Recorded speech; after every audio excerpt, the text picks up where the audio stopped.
Yeah, it's your boy Danny J. Quick, and I'm here with Kyron Silva. So I did some research.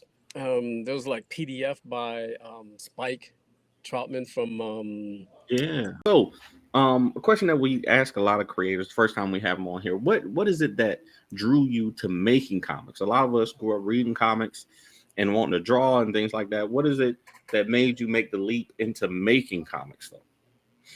So the question is, what drew me into comics? Yeah. So I started collecting or reading comics seriously when I was about, like, I was in the fifth grade, so I was like 11 years old, Mhm. and I loved it so much that well, me and my brothers loved it so much that we used to actually sit down and draw comic books.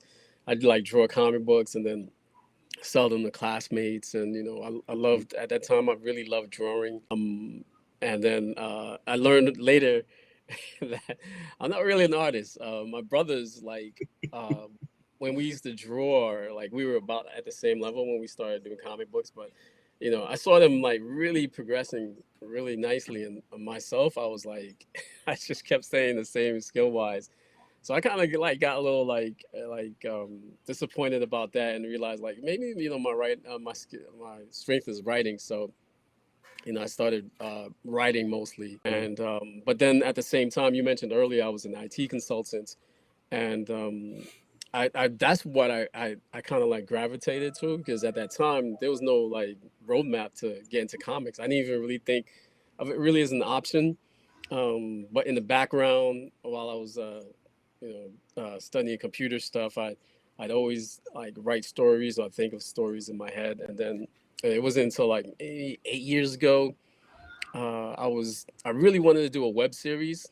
Mhm. So I was like writing out a script to create a web series, because at that time I was like, man, um, people are really gonna start watching shows on YouTube. So I was like, let me get on this, and because I was still like a storyteller, but Mhm. then the production of like doing a web series was a lot of time and money.